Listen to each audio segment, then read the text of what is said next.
गर्मियों की छुट्टियां चल रही है। मैं अभी घर आया हुआ हूँ। सुबह तो देर से सोकर ही उठता हूँ। दोपहर में मम्मी के साथ किचन में लगा रहता और शाम को मोहल्ले में निकल जाता। देर रात तक कोई मूवी सीरीज चलती। ऐसा ही एक शाम में मैं घर से बाहर निकल ही रहा था कि अचानक तभी मैंने बच्चों का एक झुंड देखा जो गली में एक तरफ से दूसरी तरफ बहुत तेजी से भागता जा रहा था। और उस झुंड के पीछे एक लड़की भागती आ रही थी, हंसती जा रही थी। कंधे तक लंबे उसके बाल हवा में लहरा रहे थे। वो सब जाकर मोहल्ले की दुकान पर रुके और उसने जितने बच्चे थे सबको एक एक कुल्फ़ी दिलाई। यह सब देखते देखते मैं भी दुकान पर पहुंच गया। हाथ आगे करते हुए मैंने कहा, और मेरी कुल्फ़ी नौकरी लग गई है ना, तुम्हारी मामी बता रही थी।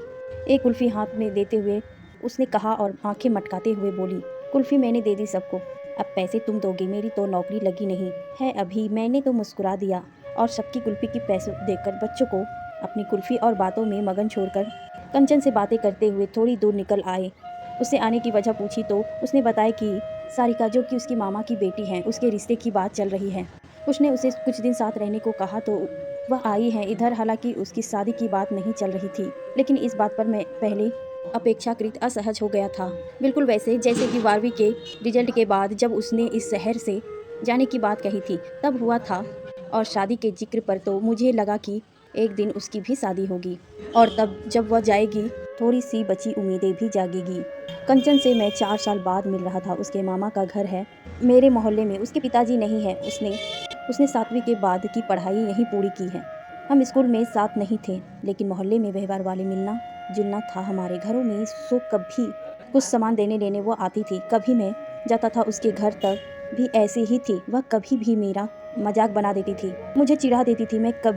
मैं कभी सकसका जाता था, मुस्कुरा देता था और बहुत हुआ तो हंस देता था।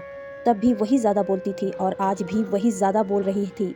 2-3 दिन बाद उसने बताया कि जो लड़के वाले देखने आए थे वो सारिका की जगह उसको पसंद करके गए हैं। अगले हफ्ते उसकी सगाई है। मैं इस घटना पे हैरान था। मैंने खिंचते हुए कहा भी था, ऐसे कैसे किसी को देखने आए और पसंद किसी और को कर गए। उसने उदास होते हुए कहा था, क्या फ़र्क पड़ता है किसकी होनी थी और किसकी हो रही है। मेरी भी शादी यूँ ही करनी तो मामा जी को ही है। अगर तुमको नहीं करनी थी तो तुमने मना क्यों नहीं किया। लड़के वाले के जाने के बाद मामा मेरी सहमति के बाद ही ये रिश्ता पक्का किया था। मना करने की मुझे कोई खास वजह नहीं दिखी।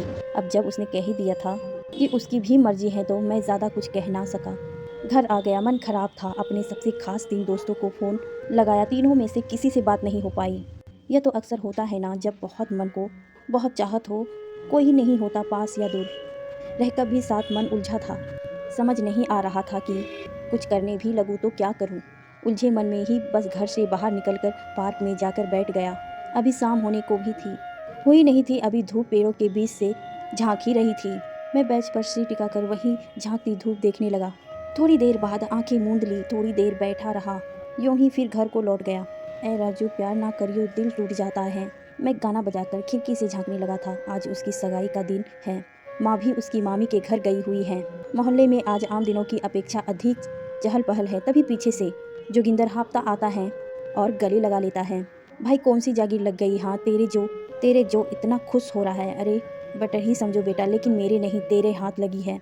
वो कैसे? मेरे गाल खींचते हुए उसने कहा, तेरी प्रेम कहानी को एक और मौका मिल सकता है। सगाई सारिका की ही है, कंचन की नहीं। लड़की मजे ले रही है तेरे। अब सोच ले तुझे क्या करना है। मैं हैरान था। मुझे जिससे भी पता चला था यही पता चला था कि उसकी सगाई है। अब कि मैं उसकी शरारत पर खींचने की बजाय बस मुस्कुरा ही रहा था। फिर से खिड़की की तरफ देखने लगा। नहीं भाई, अब उदास नहीं था, खुश था, लेकिन सोच रहा था नहले पे दहला कैसे फेंकूं।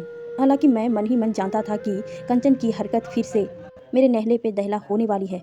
उसके आगे रहने से मुझे कोई ऐतराज़ है भी नहीं। मुझे तो ऐतराज़ बस उसके साथ ना होने से है, जिस पर भी मैं ठीक से ऐतराज़ ना कर सका कभी।